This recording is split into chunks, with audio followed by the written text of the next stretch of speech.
qu'on peut expliquer, c'est que le rapport au temps, il est peut-être pas tout à fait le même, quoi. C'est-à-dire que pour un auteur-réalisateur, aller vite, ça veut dire peut-être dans 3-4 jours. Pour un producteur, aller vite, c'est probablement le mois prochain. Voilà. Et pour une chaîne de télévision, aller vite, c'est 2-3 mois, quoi. Donc, c'est ça un peu qui est différent. Réflecteur, le podcast sur l'écosystème des films documentaires. Épisode 16, Portrait. Je m'appelle Anaïs Bajeux, je suis cadreuse, monteuse et réalisatrice, à l'embouchure des films alimentaires et de ceux qui me font vibrer, à l'estuaire de l'autoproduction et de la diffusion télé. Ancienne autodidacte, j'ai eu l'opportunité de suivre une formation continue à l'ESRA, une école privée située à Paris. Et comme chaque personne semble avoir un chemin de vie qui lui est propre, ces chroniques portraits vous proposent un tour d'horizon des différents parcours professionnels. Aujourd'hui, je vous partage ma discussion avec Muriel Barra. Elle est la productrice et la cofondatrice de Lato Sensu Productions. Je l'avais contactée en 2021 car elle préparait une série documentaire intitulée Gardien de la forêt, sur laquelle travaillaient plusieurs réalisateurs que j'avais déjà rencontrés. J'ai projeté sur cette prise de contact l'occasion de faire d'une pierre deux coups, de pouvoir interviewer une personne en charge de la production pour changer un peu des réalisateurs que j'ai eus jusqu'à présent, et j'avoue de manière intéressée de pouvoir proposer un de mes projets documentaires. Depuis notre rencontre, Lato Sensu Productions a rejoint le groupe Wide, qui regroupe 8 sociétés de production. Cet épisode a donc été enregistré chez Muriel, en région lyonnaise, et se présente en 2 parties, vous proposant un tour d'horizon de son parcours professionnel. On était sur une question auquel tu n'as pas répondu, qui était la journée type. Est-ce qu'il y a une journée type d'un producteur, d'une productrice ? En tout cas, toi, au sein de ta production, à quoi ça ressemble une journée en tant que Muriel Barra au sein de ta société ? Ouais, alors pour casser le rêve, probablement tout de suite, c'est que c'est quand même beaucoup de discussions avec mon ordinateur, quoi. Ça, c'est quand même... malheureusement, c'est mon compagnon le plus fidèle depuis beaucoup trop d'années. Et j'ai parfois même l'impression de m'être un peu laissé prendre au piège parce que tout ne passait pas par l'ordinateur. Et maintenant, oui, en fait, donc je communique beaucoup avec lui.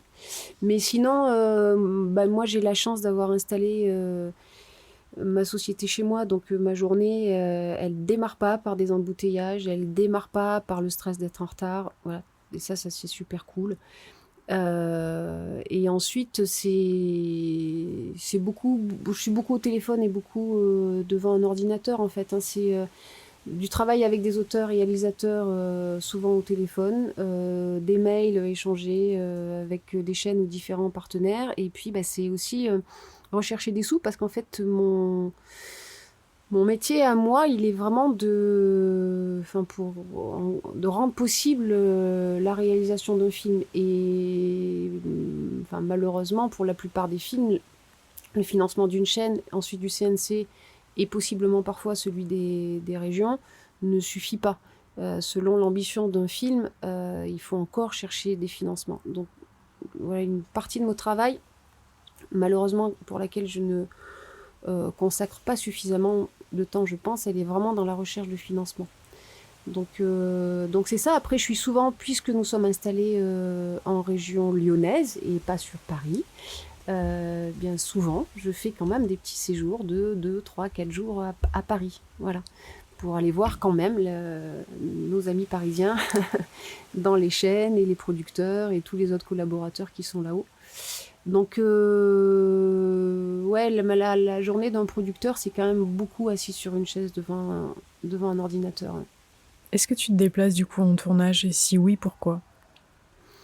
Normalement, un producteur n'a pas besoin en fait, d'être en tournage. Alors moi, j'essaie d'y aller quand c'est possible. Là, je reviens du Gabon. L'équipe aurait vraiment très bien pu se débrouiller sans moi, ça j'ai aucun doute là-dessus. Mais alors d'une part j'ai été invitée par notre partenaire qui sont Air France et l'Institut français au Gabon pour venir présenter justement le film Frères des Arts là, dont on parlait dans un lycée là-bas. Et puis j'en ai profité pour rester une dizaine de jours avec eux. Et en fait pour moi c'est vraiment important parce que j'expliquais un petit peu ma conviction et de ce pourquoi j'ai fait ce métier. Donc pour moi, c'était important de rencontrer notre leader autochtone là-bas, un chaman, de passer du temps avec lui, de comprendre vraiment quelle était son envie aussi de participer à ce film-là. Et puis d'être aussi avec les équipes. Pour moi, c'est important de comprendre ce qui se passe vraiment sur le terrain pour pouvoir aussi, ici, en production, adapter au mieux les prochains tournages pour que les personnes qui vivent un rythme assez soutenu, très soutenu quand même en tournage, le fassent toujours avec plaisir, quoi. Donc j'essaye de le faire quand je peux.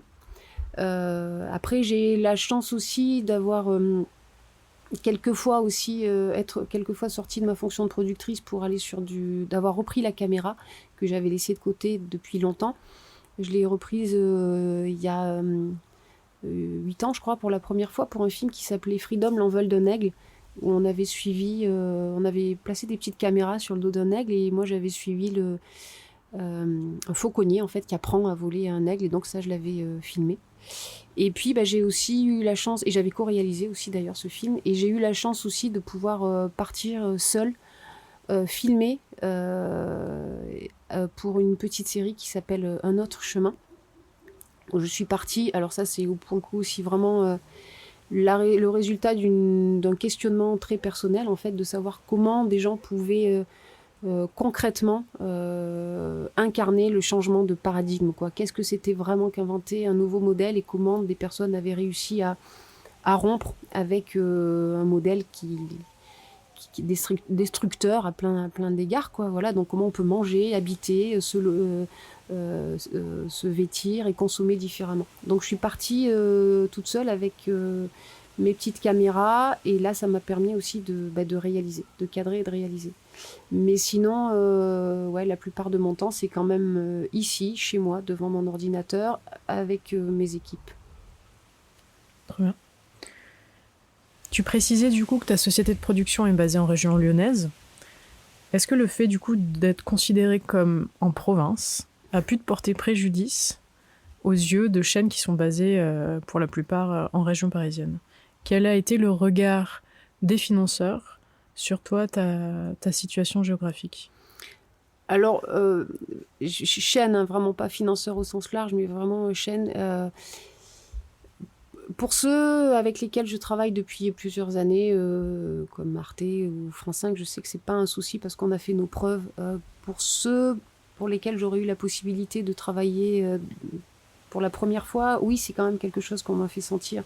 Je sais pas si c'est complètement passé, en fait, ce complexe parisien, je sais pas comment le dire, mais oui, il y a toujours l'idée, en fait, parce que les chaînes sont à Paris, parce que la plupart des producteurs et des sociétés sont à Paris, parce qu'effectivement il y a des événements, des soirées, des projections qui se font à Paris. Il y a toujours un truc qui traîne que si t'es pas dans ces soirées-là, ou si t'es pas au contact tous les jours de ces gens-là, probablement tu dois pas aussi bien travailler. Et c'est tellement faux en fait, quoi. À Lyon, on est à 2 heures en TGV de Paris. Et puis moi je crois que je travaille de la même manière, voire mieux, en tous les cas, mieux, pas, je parle pas professionnellement, mais mieux pour mon bien-être, en fait, puisque je suis à la campagne et que on a des stations de montage, on a tout ce qu'il faut pour pouvoir travailler comme les autres, quoi. Et moi, je descends à Lyon et dans 2 heures, je suis à Paris. Mais oui, on me l'a fait sentir, bien évidemment. C'est parfois assez maladroit d'ailleurs, mais ça me fait rigoler parce que maintenant, je suis à Lyon. Et quand, voilà, si on parle de ce dont on parlait tout à l'heure, j'ai démarré quand même à Gap. Et puis quand on vient de Gap et qu'on arrive à Paris et qu'en plus on a 25 ans et qu'on a encore à cette époque-là l'accent, on a un peu l'impression d'être Heidi, quoi. Ça, c'était assez rigolo. Mais oui, il y a toujours un petit truc qui reste, ouais.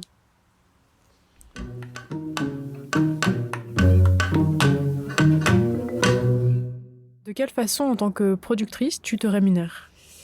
Là, si on revient sur les 18 dernières années, en fait, ce que j'expliquais, c'est au début, les premières années, il n'y en a pas en fait de rémunération, quoi, ou alors on se rembourse aux frais réels ou des choses comme ça, et puis petit à petit, on est à 800 euros, à 1200 euros, voilà, là ça fait...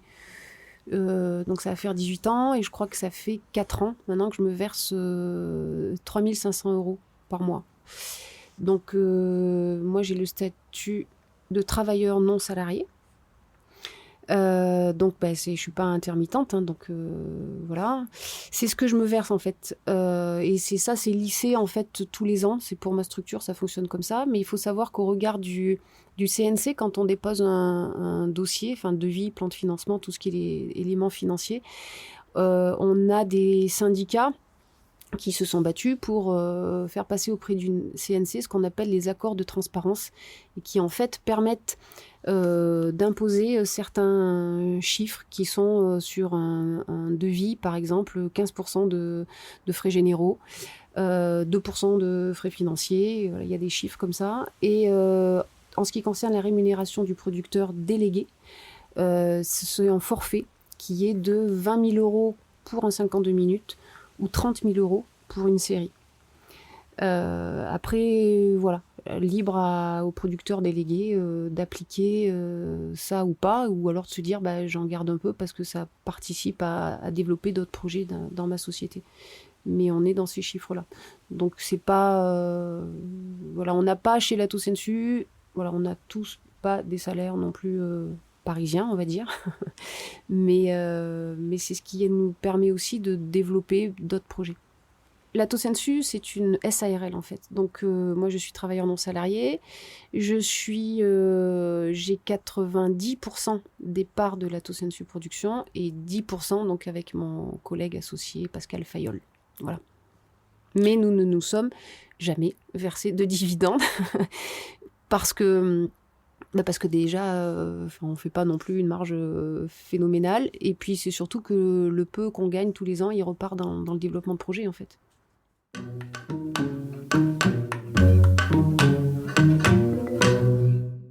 Est-ce que tu peux me dire quelle est la différence entre un producteur, productrice et producteur délégué ? En fait, le producteur délégué, c'est celui qui dépose le dossier auprès du CNC et qui amène le CNC en fait, qui est responsable financièrement en fait de la bonne fin du film. Producteur exécutif, c'est celui qui va rendre possible la fabrication du film en fait, quoi.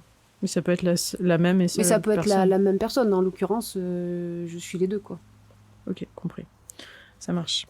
La plupart des films que tu produis sont diffusés de quelle façon ? Parce que tout à l'heure, tu parlais de salles. Ouais, est-ce que la plupart sont plus télé En fait, nous, on fait vraiment du film documentaire pour la télévision. Mais parfois, ça s'arrête à la télévision.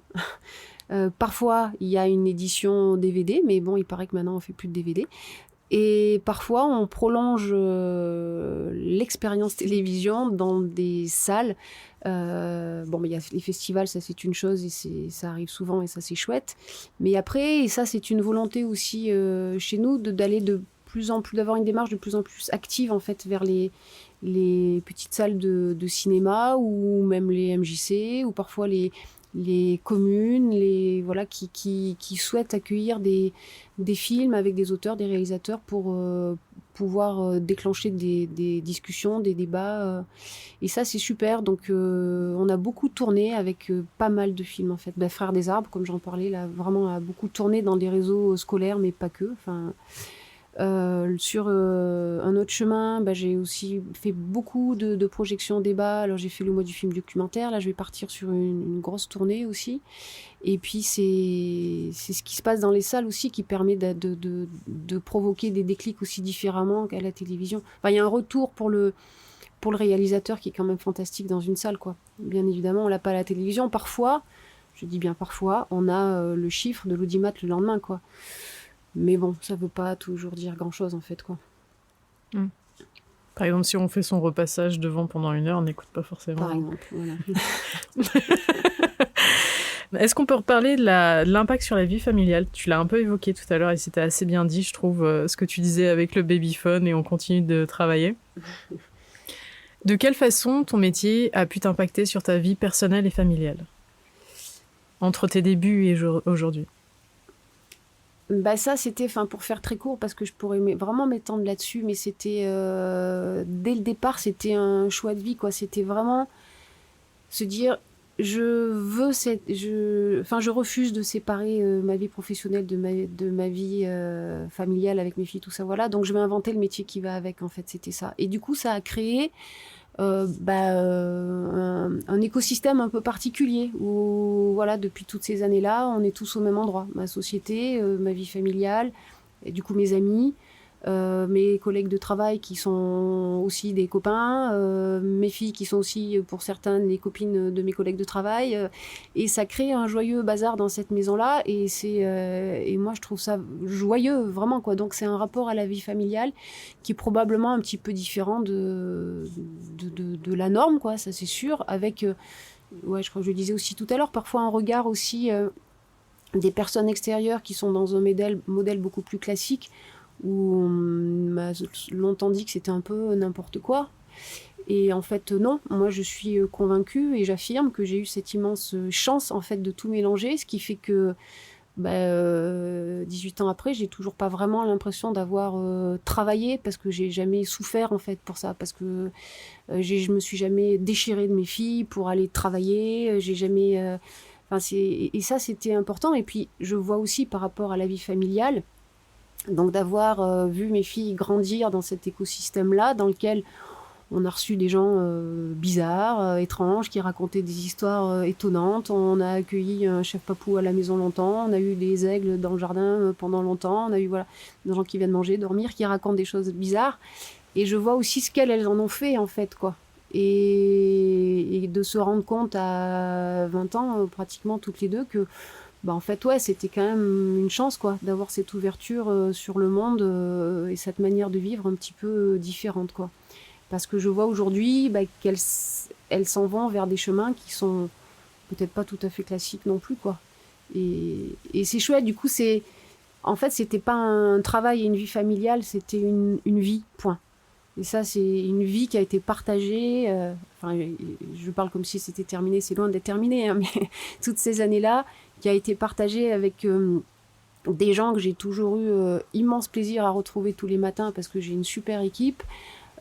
Tous les gens qui sont venus me raconter des histoires sont des gens fantastiques. Et puis mes filles au milieu qui ont participé à ça. Donc c'était un choix de vie, en fait, vraiment. Avant de choisir un métier, c'était un choix de vie.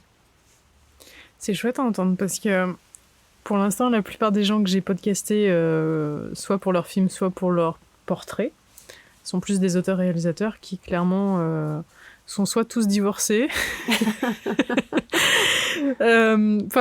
où tu sens qu'il y a eu des gros ascenseurs et financiers et émotionnels. Et du coup, peut-être que ça dépend du parcours de chacun forcément, mais je suis contente de l'entendre. Je suis séparée du papa de mes filles depuis 10 ans. Et on avait créé cette boîte ensemble, donc on l'a vécu ensemble toutes ces années-là. Nous ne nous sommes pas séparés pour des raisons professionnelles, en fait. En tous les cas, d'avoir vécu ça ensemble, on s'est séparés pour des raisons purement personnelles et ça aurait été pareil si on avait eu des métiers différents, c'est pas du tout ça. Ce qui est sûr, c'est que je sais que, quand je dis que les gens parfois m'ont renvoyé des choses un peu étranges, lui était réalisateur. Donc lui, par exemple, quand on parlait de la série des Artisans du Changement, il a été réalisateur de cette série, donc il a beaucoup voyagé, ou pour d'autres films. Donc en fait, il était souvent en voyage, quoi. Et effectivement, la réalité, vue de manière très froide, c'est que moi, j'étais souvent enfermée dans ma petite case avec mon téléphone, mes babyphones, mes filles là, l'école à côté, et puis je cravachais tout le temps. Et souvent, on m'a renvoyé ce truc de oh, mais t'es pas jalouse, quoi, t'es pas frustrée, regarde, lui, il est en train de courir là, et toi, t'es là-dedans. Et en fait, c'est faux. Ça, c'est des choses où je me suis souvent dit, mais pourquoi, en fait, on veut m'envoyer un truc malheureux, alors qu'en fait, j'ai la chance inouïe d'être avec mes enfants tous les jours et de construire, en fait, un bel outil qui est l'Ato Sensu. Je le construisais vraiment, même là pour le coup, vraiment. Et puis de donner la possibilité de vivre. Alors lui, il était en tournage, certes, mais j'avais pas cette frustration-là parce que déjà pour moi, c'était pas possible de quitter mes filles. Et puis en fait, il nous faisait partager aussi ça parce qu'il nous ramenait des images et puis il nous racontait. Et en fait, moi, j'avais conscience qu'on était tous là-dedans, en fait. Qu'il n'y avait pas quelqu'un qui trimait et puis quelqu'un qui allait s'amuser en tournage. C'était pas du tout ça. Et encore, voilà, aujourd'hui, mon compagnon est un cadreur qui voyage beaucoup et je suis tellement heureuse pour lui, en fait, quoi. Il n'y a pas de... Alors oui, j'ai beaucoup de copains où j'entends que C'est peut-être que les métiers étaient trop différents en fait, et qu'il y a une incompréhension par rapport à quelqu'un qui peut donner l'impression d'aller s'amuser au bout du monde. En fait, c'est vraiment un travail et c'est souvent très difficile en fait, quoi. Et ouais, il y en a beaucoup pour qui ça a été problématique, ouais. Mais moi, je trouve que c'est beau quand on peut être dans un couple dans cette même approche du monde, quoi. Et après que moi je sois ici, que lui il soit au bout du monde, en plus maintenant, quoi, il m'envoie des photos tout le temps, donc j'y suis un peu en fait. Ça me va, hein.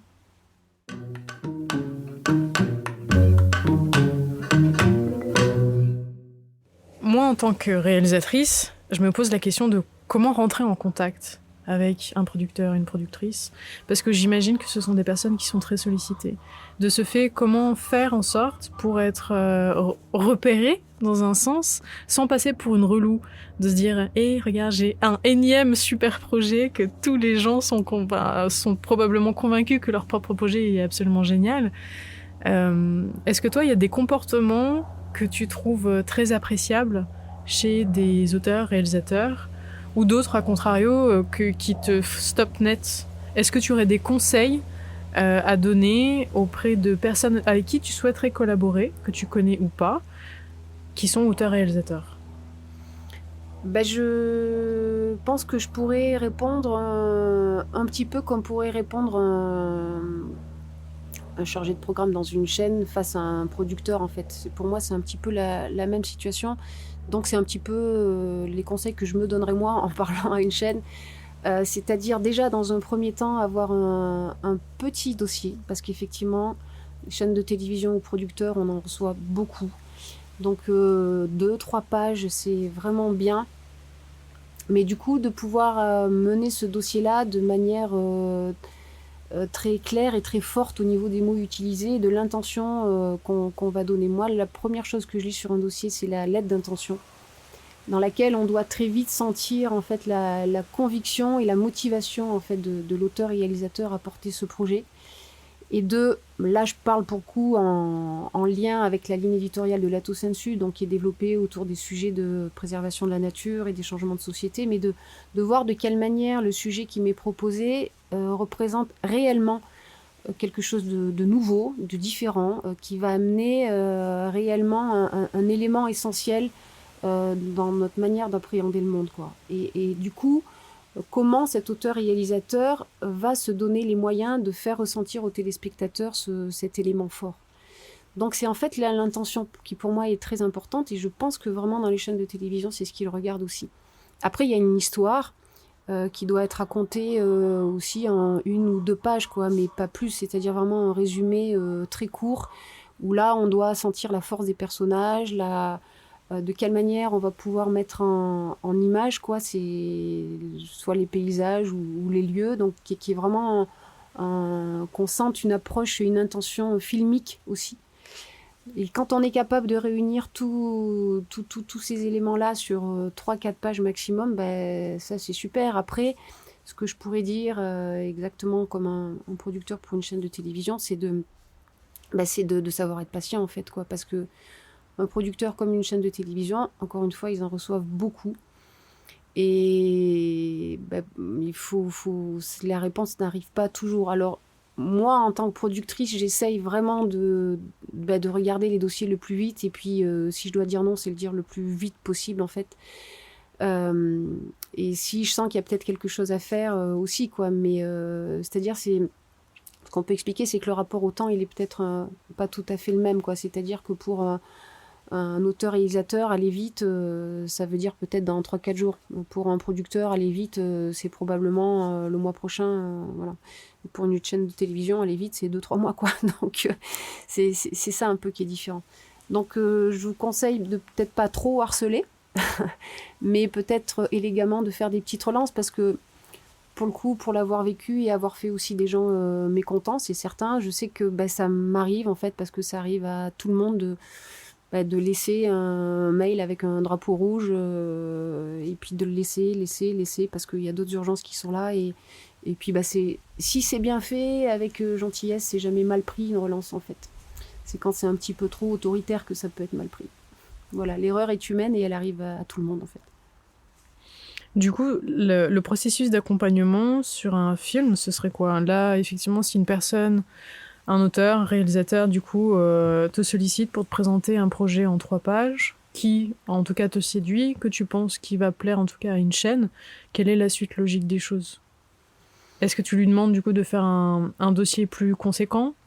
Est-ce qu'il y a un contrat qui commence à se mettre en place? Quelle est la suite? En fait, si le projet me plaît, c'est que déjà, je sais qu'il peut plaire à une chaîne et je l'ai a priori déjà identifié dans une case. Donc à partir de là, c'est ce que je suis censée savoir, c'est-à-dire vraiment quelle est l'attente de cette case. Du coup, à ce moment-là, je rappelle l'auteur-réalisateur et je dis, voilà, sur ces 3-4 pages qui sont fortes parce qu'il y a une vraie intention et que le sujet est chouette, moi, je pense à telle et telle case. Donc, voilà, on en parle déjà de ça.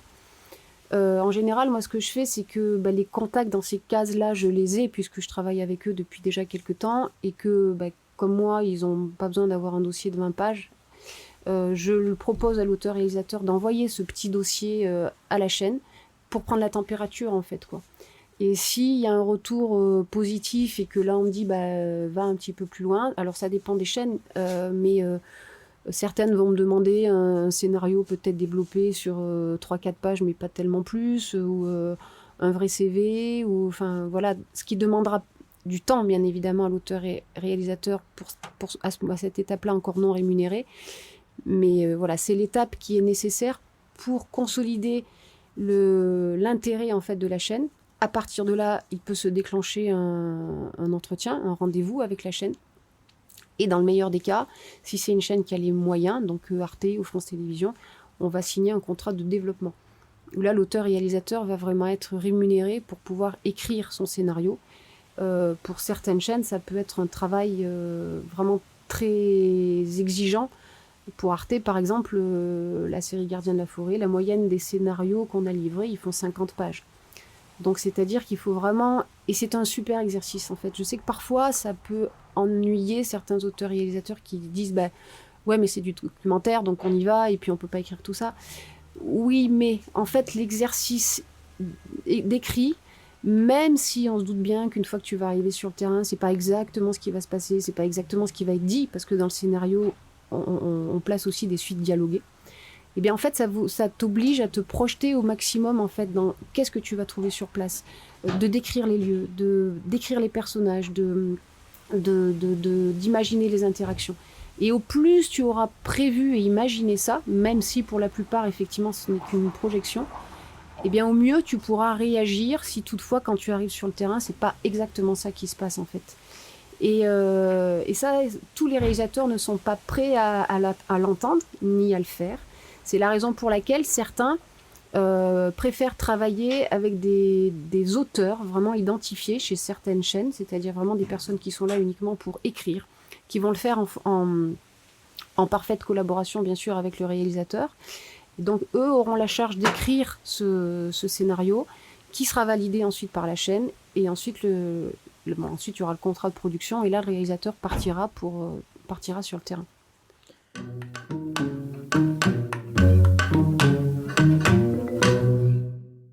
Est-ce qu'il y a des contrats d'option que toi tu fais avant le développement? Oui, je fais des contrats d'option aussi, ouais. Tu vois, si je mets dans l'ordre le type de contrat qu'on peut avoir du début à la fin. Au début, alors on le fait pas toujours en fait, ouais. hein, mais c'est vraiment pour certains auteurs là qui, enfin nous on sent qu'il y a vraiment une super idée, et on veut garder cet auteur avec nous pour qu'il nous laisse quelques mois quand même pour pouvoir avancer sur le projet. On signe ce contrat d'option qui permet de bloquer une sorte de contrat d'exclusivité en fait quoi, que voilà, laissez-nous un petit peu le temps, on avance sur votre projet avant d'aller voir un autre producteur quoi, c'est un petit peu ça. Du coup en fait toi tu déposes une certaine somme, ouais, tu débloques une certaine somme pour signer l'exclusivité ouais, dans un certain laps de temps. c'est ça, voilà, et en général c'est une somme qui est par la suite défalquée du contrat d'auteur en fait quoi, mais ça on le fait pas très souvent en fait quoi, parce qu'on se fait assez confiance en fait quoi. Voilà. Donc du coup, on a le contrat d'option, le contrat de développement qui vient à l'étape de l'écriture, C'est ça. le contrat de production au moment du tournage. Le contrat de réalisation qui vient au moment du tournage. Ouais. Et pour la post-prod, il y a un truc précis ? Non, en fait, le contrat de réalisateur, c'est une sorte de forfait en fait, qui va couvrir le tournage et le montage. L'auteur, enfin vraiment le contrat d'auteur sur l'écriture, ça c'est à part, c'est vraiment sur la première étape. Et ensuite, c'est le contrat de réalisateur qui couvre tournage et montage. Ok. Et du coup, il y a parfois payé en note d'auteur et d'autres en intermittence. C'est juste ce que je dis ?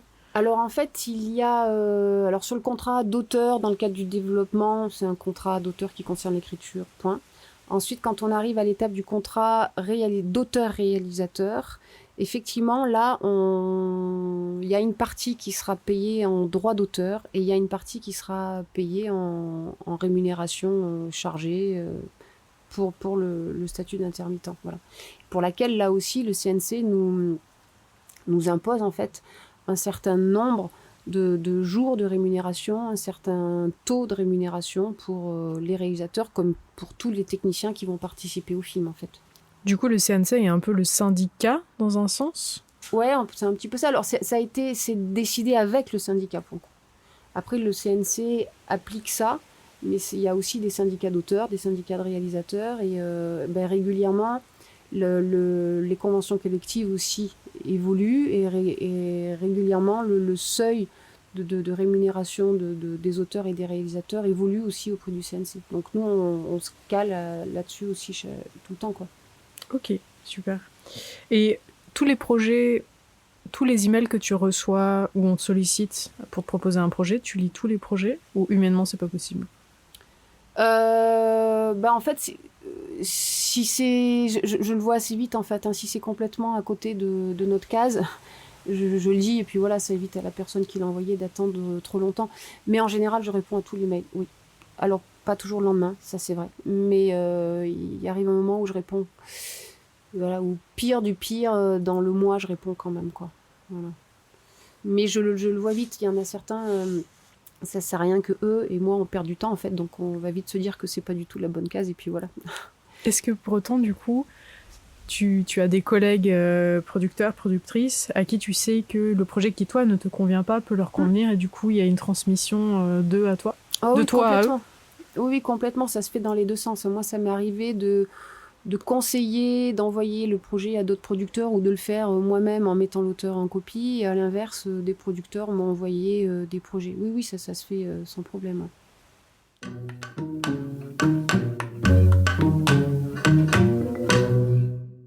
C'est quoi pour toi un beau projet ?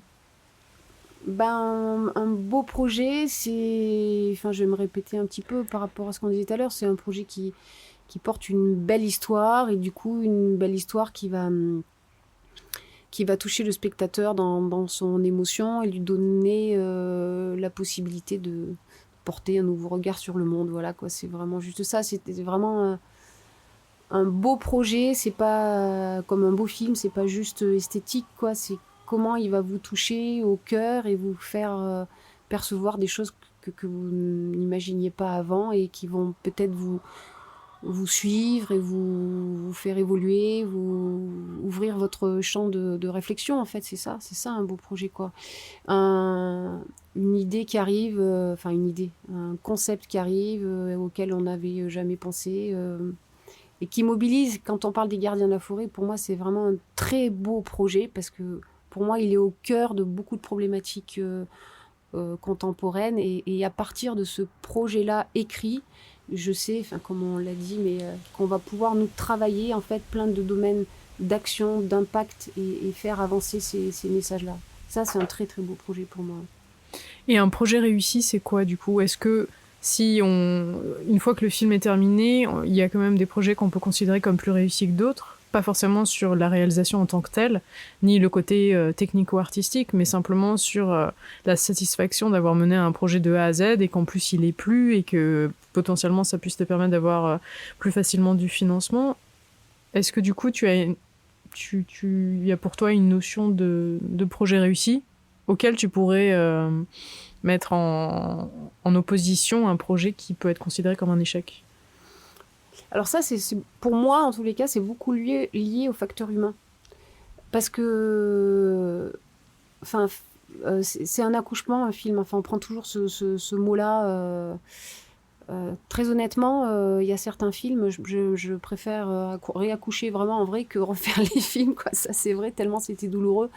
Et c'est souvent lié en fait à un facteur humain parce que c'est pas rien que d'envoyer des équipes parfois à l'autre bout du monde dans des conditions parfois difficiles. C'est pas rien que de tenir une équipe, une partie dans un bureau, une partie sur le terrain et de réussir à fédérer tous ces gens-là autour d'un même projet et d'une même envie.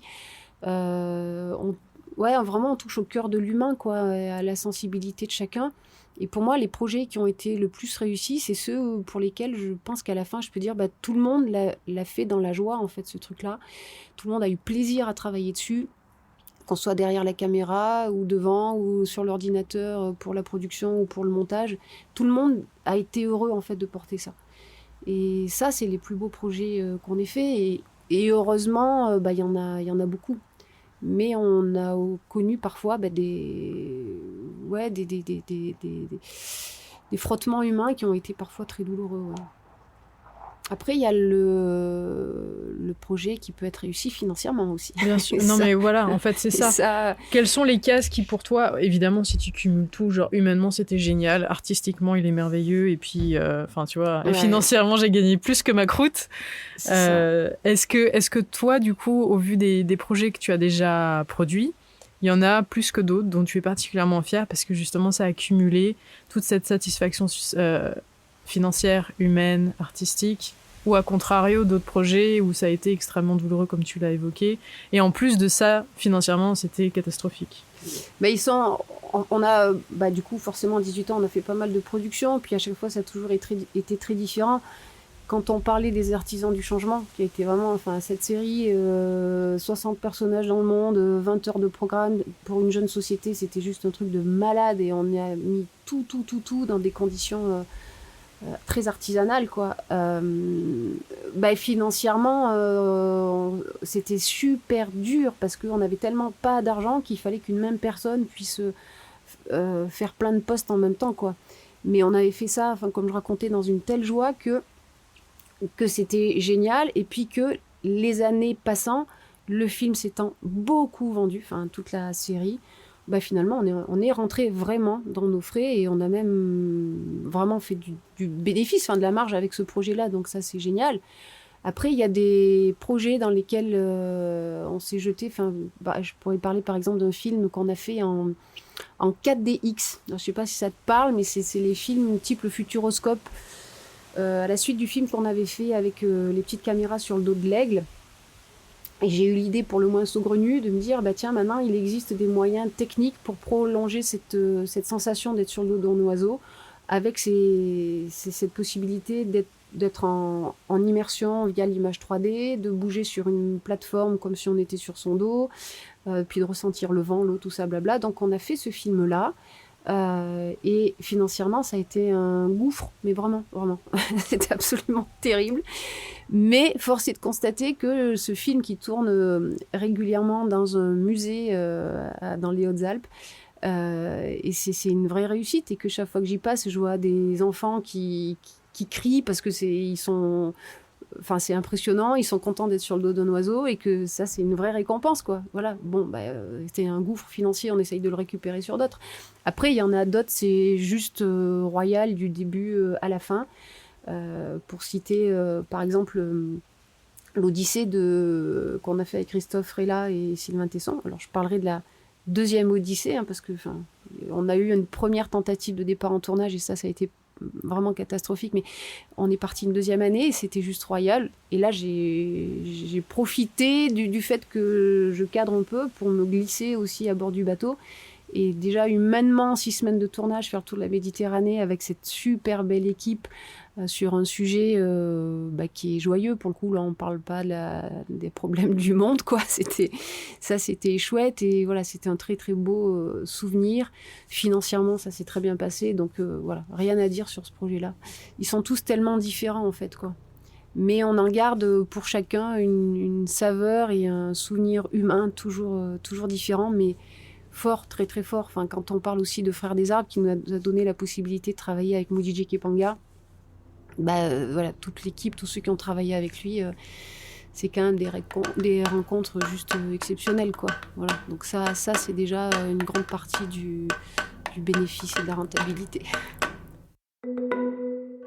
Réflecteur, c'est fini pour aujourd'hui. Merci Muriel d'avoir participé à cet épisode. On se retrouve au prochain épisode pour une chronique ressources avec Paul-Aurélien Combre, qui est réalisateur et formateur aux Escales Buissonnières, où nous discuterons de l'écriture du dossier des projets documentaires. Merci d'avoir écouté ce podcast jusqu'au bout. J'espère qu'il vous a plu et si c'est le cas, je vous invite à laisser un avis sur Apple Podcasts ou Spotify et à partager l'épisode autour de vous. Ce podcast, c'est aussi le vôtre. S'il y a des thématiques qui vous tiennent à cœur, que vous souhaitez me partager, sentez-vous libre de m'écrire en commentaire sur Instagram ou Facebook. Je répondrai à tous vos messages et je ferai de mon mieux pour créer un nouvel épisode.